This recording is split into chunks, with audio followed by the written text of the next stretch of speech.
The rain fell in thin gray sheets over the parking lot outside the pharmacy. Under the flickering streetlight, a woman in a plain, dark coat stepped out with a small paper bag in her hand. 3 patrol cars converged before she reached the corner, tires hissing against the wet asphalt, headlights sweeping across the storefront glass.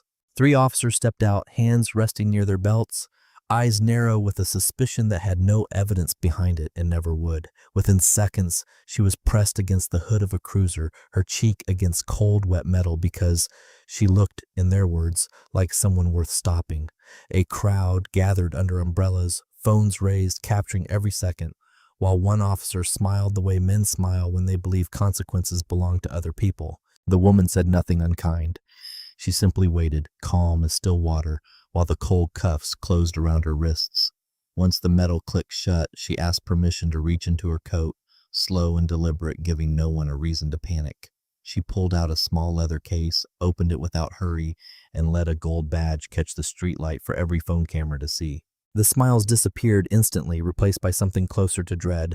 None of the 3 officers standing in that rain understood yet that their entire department had just entered its final hours, and that the woman they had humiliated on a public sidewalk had been sent there for exactly this moment. Her name was Amara Ellison, a black woman who carried herself like someone who had learned long ago that stillness could be its own kind of power. She worked for the Federal Bureau of Investigation, assigned to the Civil Rights Division, where her job was to find corruption hiding inside the very institutions built to prevent it. She rarely raised her voice, and she rarely needed to, because she had learned that silence held long enough made other people talk first. Colleagues described her as a woman who listened twice as much as she spoke, who noticed details other people walked past without seeing, who could sit in a room full of noise and still hear the one voice that mattered. She had spent many years studying patterns of misconduct inside police departments scattered across the South, watching how power, left unchecked, tended to curdle into cruelty over time. She had walked into dozens of cities exactly like this one before. Cities with tidy courthouse squares and magnolia trees and police department everyone quietly feared, but rarely discussed out loud. She did not enjoy the work exactly, but she understood its necessity, the way a surgeon understands the necessity of a difficult incision. Somewhere behind her calm exterior lived the memory of every complaint she had ever read, every name attached to a story nobody in power wanted to hear. The city where she now stood was a mid-sized town, the kind with old brick storefronts, a courthouse square that still smelled faintly of magnolia in the evenings, and a police department with a reputation whispered about more than written down. That reputation described a force that was heavy-handed with anyone who did not look like the men who ran it, a force that treated certain neighborhoods as territory to be controlled rather than communities to be served. Arrest records once pulled and analyzed showed black residents stopped and searched at a rate far higher than white residents in those same neighborhoods, year after year, with no explanation offered and none demanded. Complaints had been filed for years, dozens of them, each one closed with the same 3 words stamped neatly across the folder: unfounded, insufficient evidence, case closed. Nobody outside the department seemed to ask why the pattern never changed. No matter how many names filled the complaint box, no matter how many families showed up at council meetings only to be thanked politely and dismissed. The mayor's office issued statements about ongoing reviews that never seemed to conclude. Local reporters wrote stories that ran once and disappeared. The department had learned over years of practice exactly how much scrutiny it could absorb without ever having to change, and it had grown comfortable inside that margin. Amara arrived in the city under the quiet cover of a legal conference, her name printed neatly on a laminated badge that said nothing about her real assignment. She checked into a modest hotel 3 blocks from the courthouse, attended panels on constitutional law and evidentiary procedure, nodded politely at strangers who had no idea what she carried folded inside her briefcase. Nobody in that city knew her actual purpose, not the hotel clerk who handed her a room key, not the panel moderator who thanked her for a thoughtful question, not even the police officers whose paths she would soon cross beneath the streetlight. She had been sent quietly, deliberately, to observe a department that had spent some time under a federal microscope without ever once suspecting it. Before the conference, Amara had spent an afternoon at the federal field office 2 counties away, reviewing surveillance logs with a small team assembled specifically for this assignment. An analyst named Elena Vargas had spread years of traffic stop records across a conference table. color-coded by neighborhood, by shift, by the badge number of the officer who signed each report. The pattern had been undeniable even before Amara arrived in the city, but patterns on paper rarely moved a courtroom the way footage did, and everyone in that room understood the difference between a statistic and a witness. A supervisor named Harlan Shaw had briefed her one final time before she checked into the hotel, reminding her that nothing about this assignment required her to provoke anything, only to exist in the city long enough for whatever was already happening there to happen to her too. She had nodded, gathered her bag, and told him she had done this kind of quiet waiting before in cities that looked almost exactly like this one. Meanwhile, across town, the night patrol shift prepared for another ordinary evening, unaware that ordinary was about to end for all of them before the night was through. At the center of that shift stood Officer Brody Kane, a man built from confidence and habit in equal measure, the kind of officer who mistook authority for infallibility and had never once been forced to learn the difference. Kane had worked the streets for many years, decorated twice for bravery, reprimanded rarely and never seriously, and never once in his own mind wrong about anything that mattered. He believed instinct was evidence enough to justify almost any action he chose to take. He believed a raised eyebrow, a certain posture, a certain kind of walk down a certain kind of street justified a stop, a search, a demand for identification. His colleagues respected him the way people respect anything loud enough to drown out doubt. And beneath that respect sat a quieter truth nobody dared say aloud in the locker room or the break room. This was not one bad night waiting to happen to one unlucky woman. This was a culture built brick by brick, shift by shift, complaint by dismissed complaint until it became load-bearing in every corner of the department. Younger officers learned it from older ones, absorbing the unspoken rules, the way apprentices absorb a trade until suspicion itself became a kind of muscle memory nobody thought to question. The conference ended in the evening, and Amara walked the blocks back toward her hotel beneath a sky heavy with rain that had not yet fallen.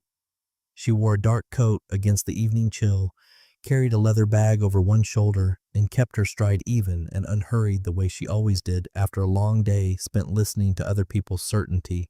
She wore no makeup beyond what she needed for a professional room full of strangers, and nothing about her appearance suggested anything other than a tired attorney heading home after a long conference session.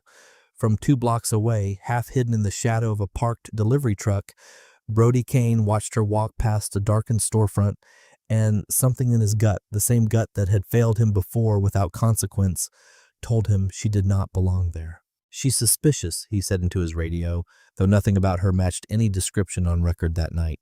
Nothing about her posture or pace suggested anything but a woman eager to reach a warm hotel room. No call had come in reporting a crime in progress.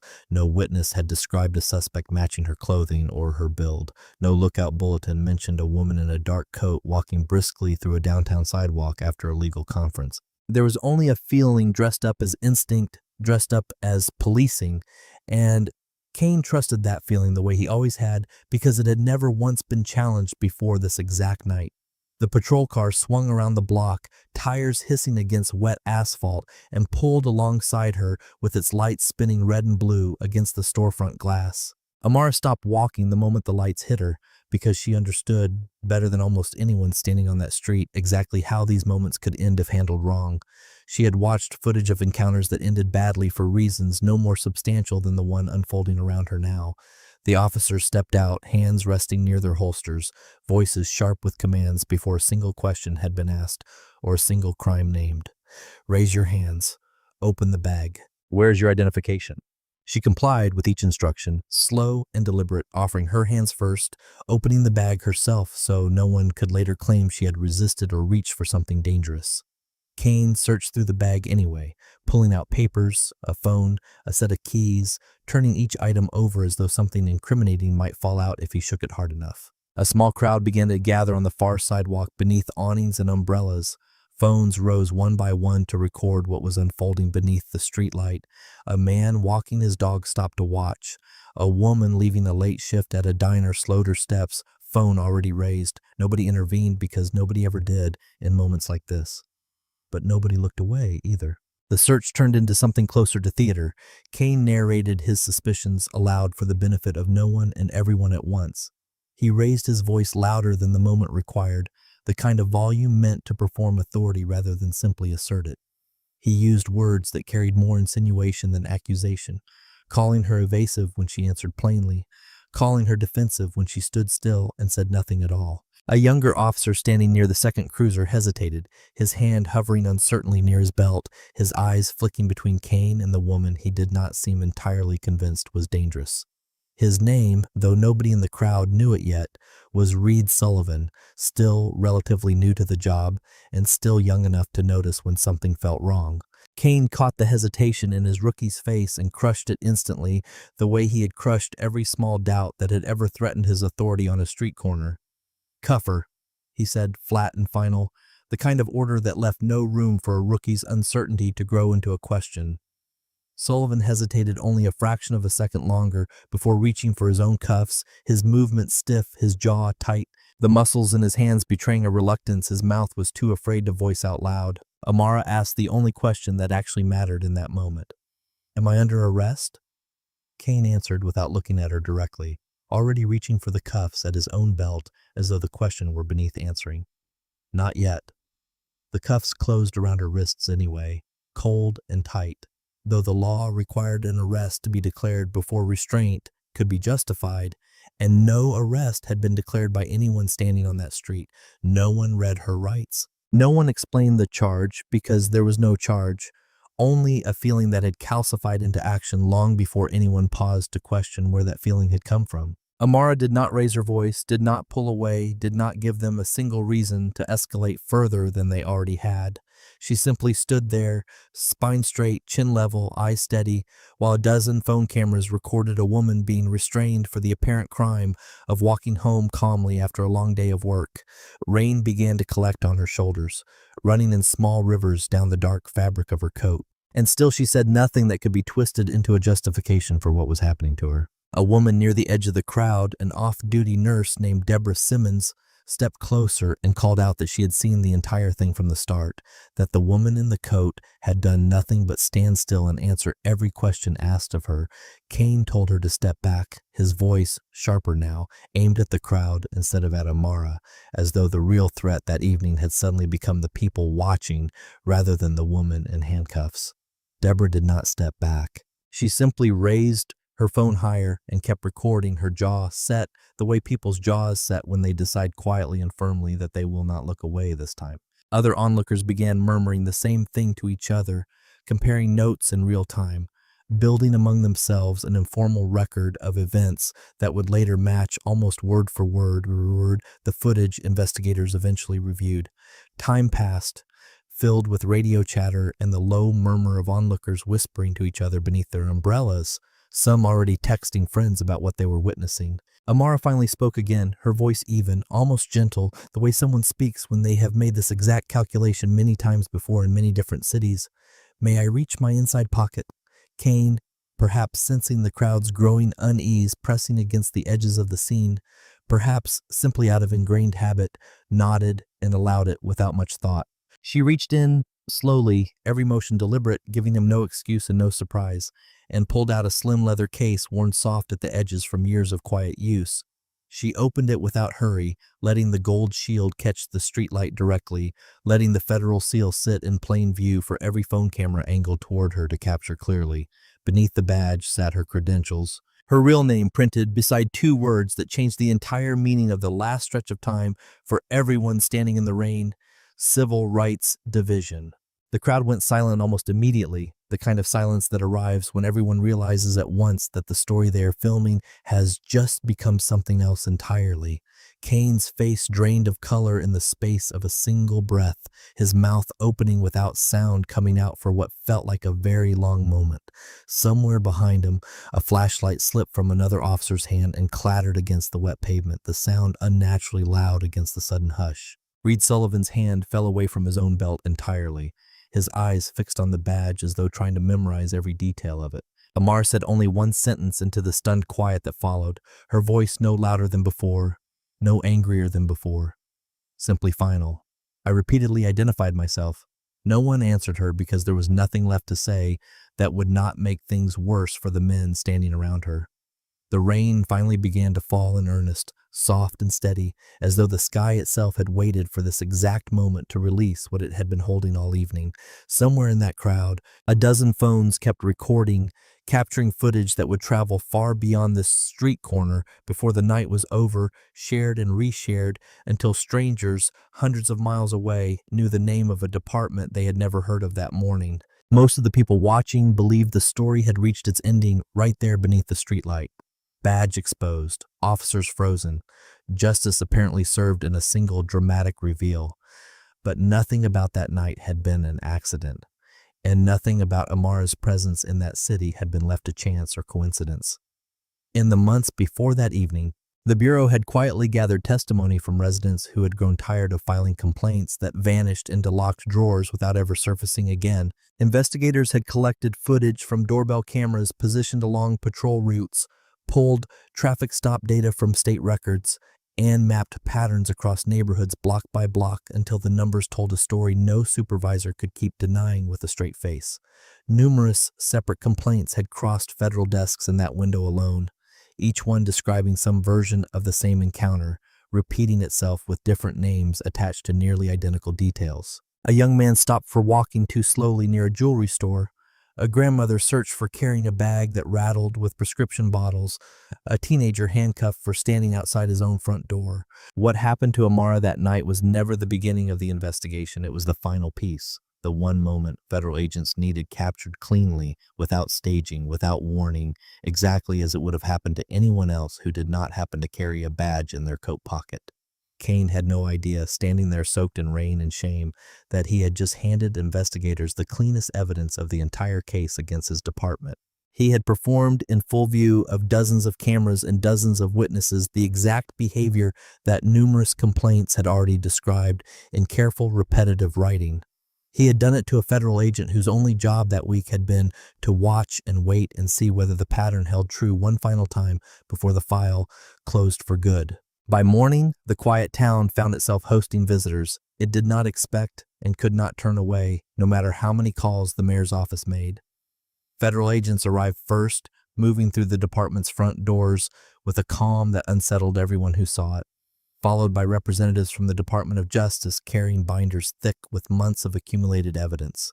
Internal Affairs investigators from a neighboring jurisdiction arrived shortly after, brought in specifically because local trust and oversight had collapsed years earlier, and nobody believed the department could investigate itself honestly anymore. Preservation orders landed on desks before the coffee had finished brewing in the station break room, demanding every piece of evidence connected to the department be frozen exactly as it stood the moment the orders were signed.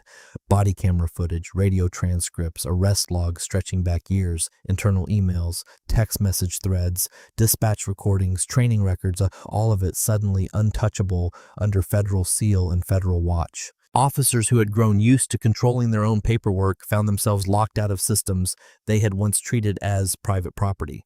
The chief of police at the time, a heavyset man named Robert Hale, who had held the position for many years, called an emergency meeting inside his office before the sun had fully risen that morning.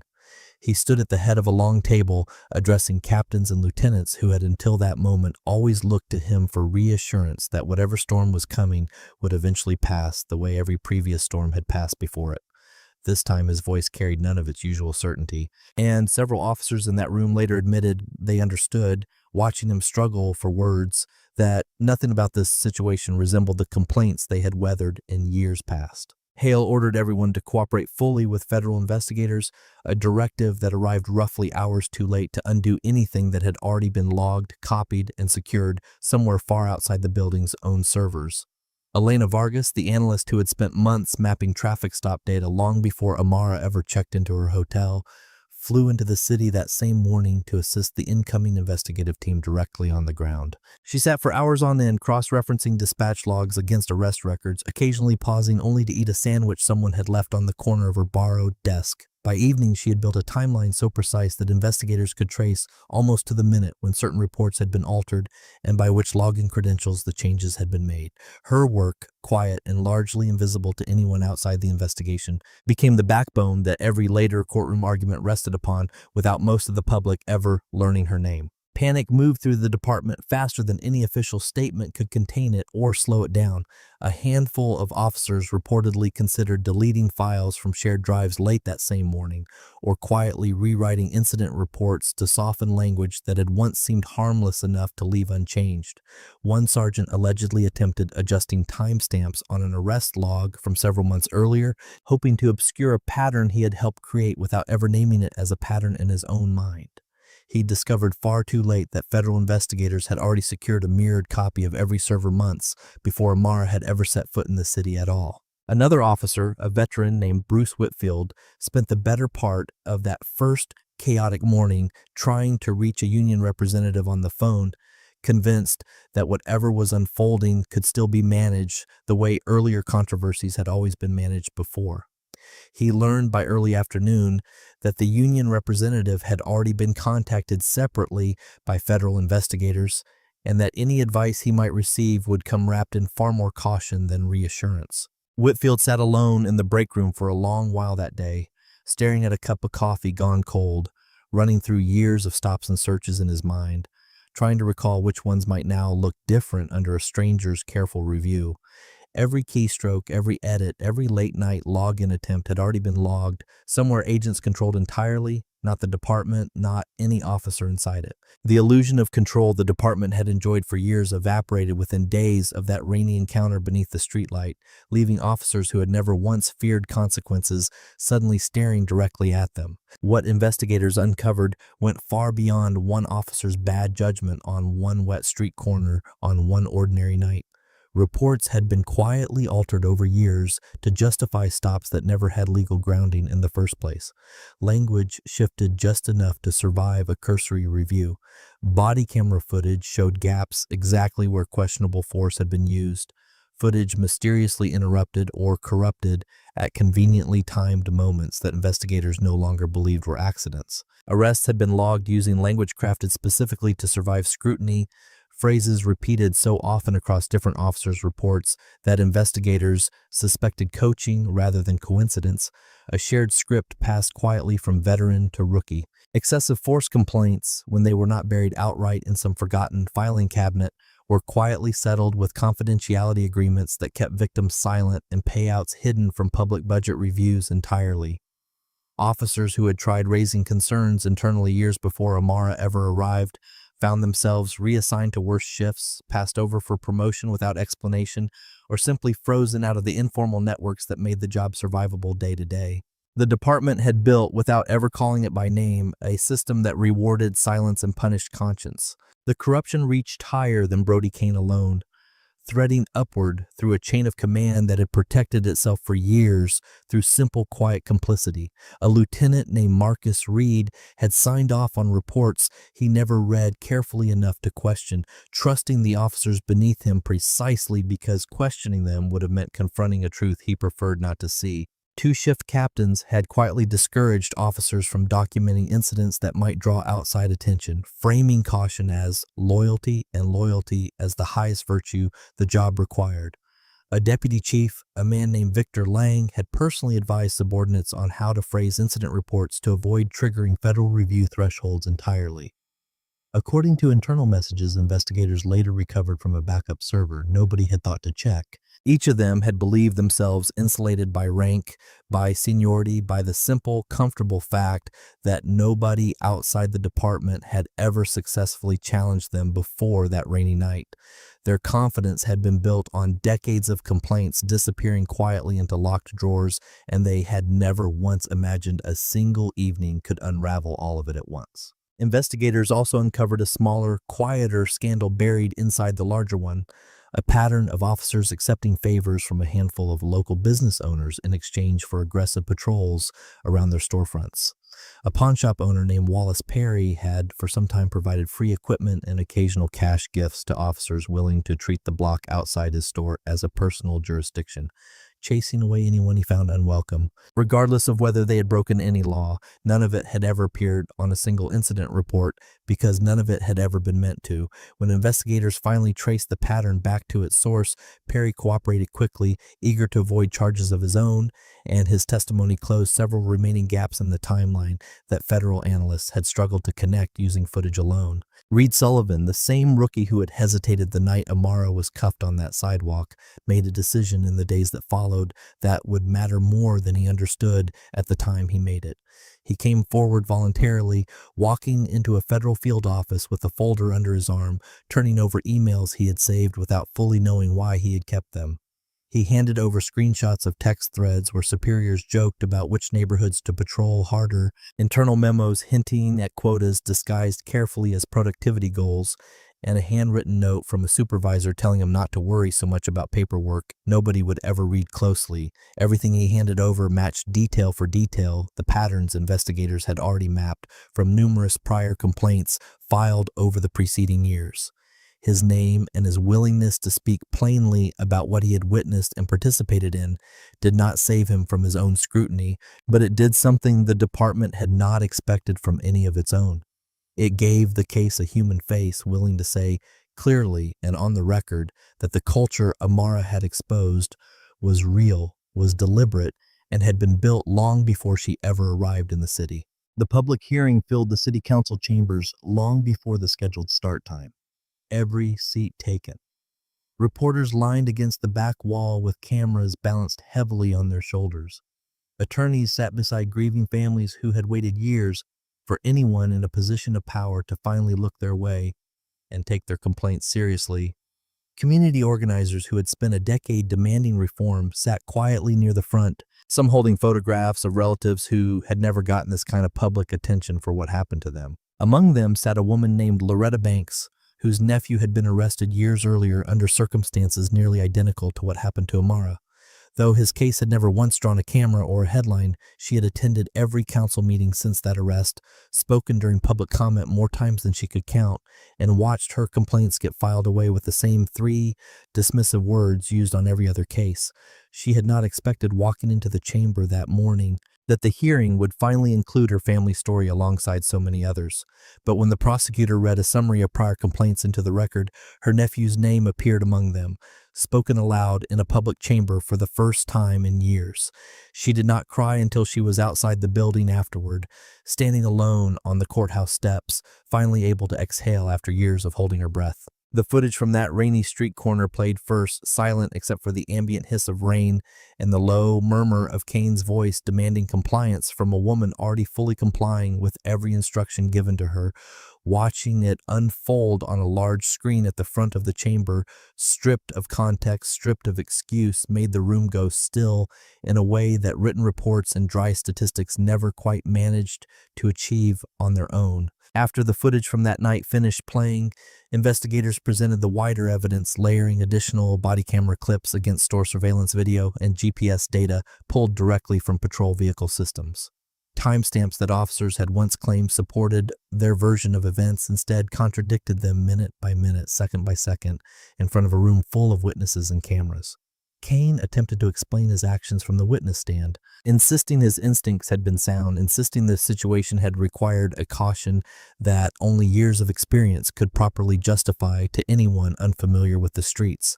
Each explanation he offered collapsed the moment prosecutors replayed the footage beside it, his own recorded words undermining the calm story he tried to construct in the present. Whatever trust the community had clung to, however thin it had already worn over years of dismissed complaints, finally gave way entirely inside that chamber, replaced by something closer to quiet, exhausted anger. Deborah Simmons, the off-duty nurse who had refused to lower her phone that rainy night, testified next, describing calmly what she had witnessed from 20 feet away, with no obstruction and no reason to lie. Her account matched the footage exactly, detail for detail, and she added one observation that seemed to settle over the room heavier than anything else said that day. She told the council that in many years, living 3 blocks from that pharmacy, she had watched some version of that same stop happen to at least several other people she personally knew, none of whom had ever been carrying a federal badge in their pocket. She said she had filed a complaint after one of those earlier incidents herself and had never once received a response. The chamber went quiet again, differently this time.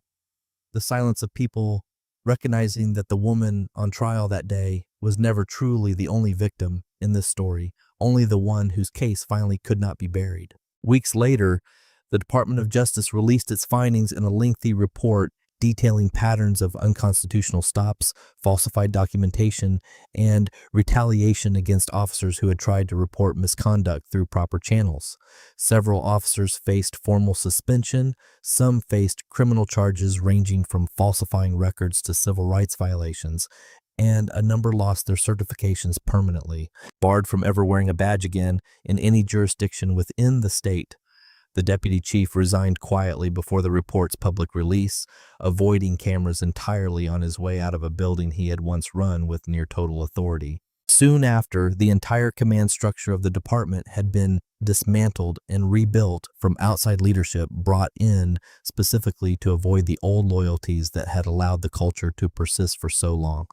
The city agreed to a court-supervised reform plan, complete with retraining programs, revised use of force policies, mandatory data reporting on every stop and search conducted, and an independent oversight board with real subpoena power for the first time in the department's long, quiet history. Chief Robert Hale resigned the same week the Department of Justice report became public, reading a brief statement to a small cluster of reporters gathered outside the station he had led for many years. He did not apologize directly, choosing instead to speak in careful phrases about accepting responsibility for systemic failures that had occurred, in his words, under his watch rather than by his direct design. Few in the crowd believed the distinction mattered much, and few repeated his statement without noting how carefully it avoided the word wrong. He left the building that afternoon through a side entrance, avoiding the cameras stationed at the front, and was never again seen in any official capacity connected to law enforcement in that state. Amara never gave a lengthy statement to the press throughout any of it, never appeared eager to claim credit for what unfolded after that single rainy night beneath a flickering streetlight.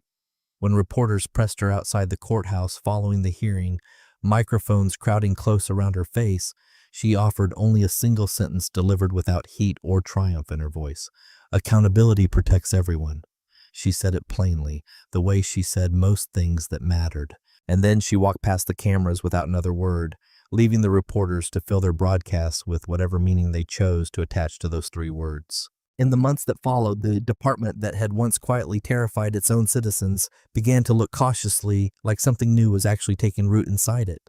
New officers walked the same streets under new leadership, trained under revised policies that required documented justification for every stop, every search, every use of force before it could be logged as closed. Body cameras that had once mysteriously malfunctioned at convenient moments now streamed directly to an independent server outside the department's control, reviewed weekly by members of the new oversight board.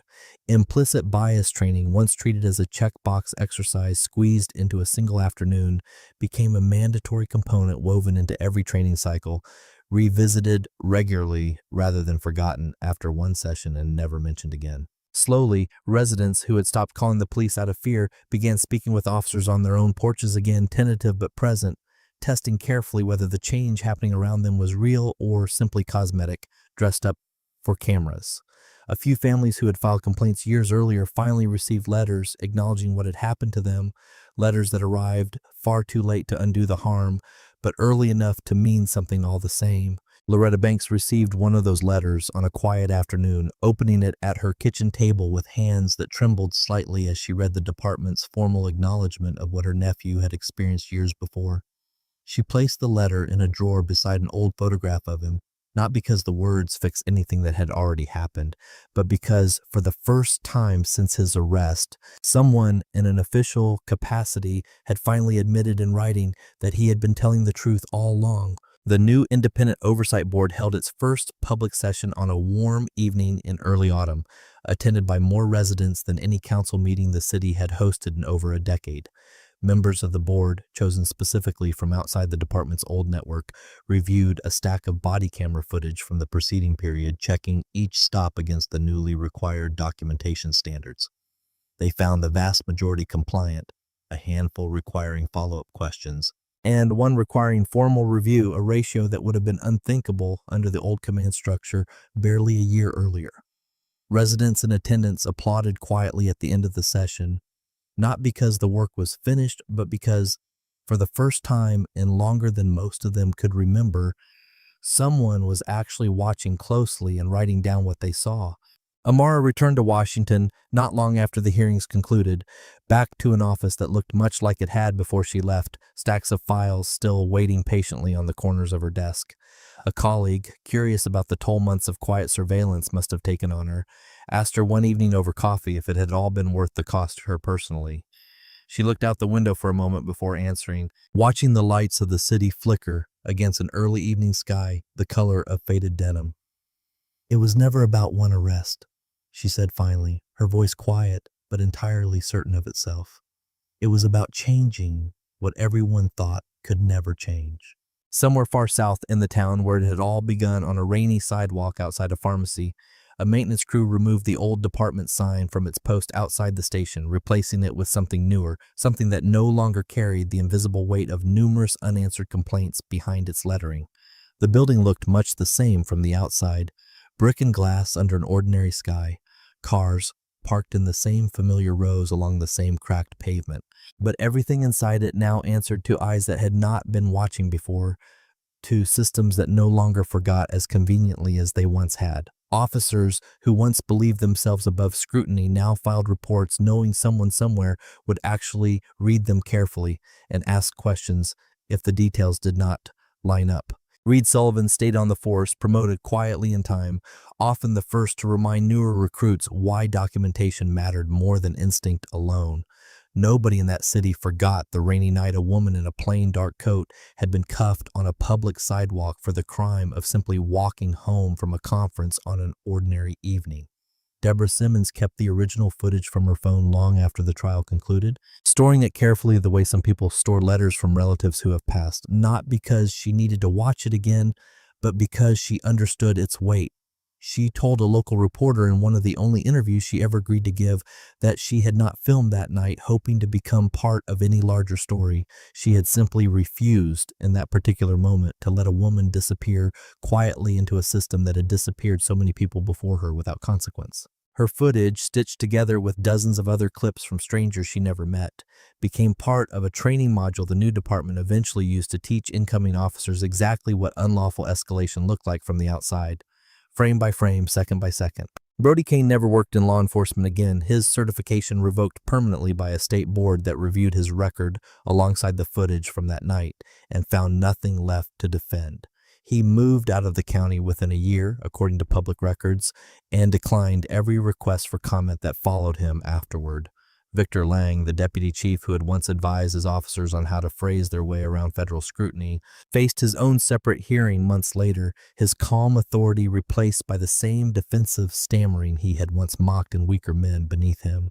Marcus Reed retired quietly under a cloud he never fully escaped, his name occasionally resurfacing whenever residents discussed how long the old system had been allowed to run unquestioned. A single federal badge did not, on its own, tear down an entire police department built over decades of habit and silence. It was the years of unchecked power, the quiet culture of assumption dressed up as instinct, the falsified reports and buried complaints stacked one on top of another that finally collapsed under the weight of their own construction. Amara Ellison had not set out to destroy anything that particular night beneath the streetlight. She had only waited, calm and unhurried, for the truth to reveal itself exactly as it always eventually does whenever someone finally stops long enough and stays long enough to actually look.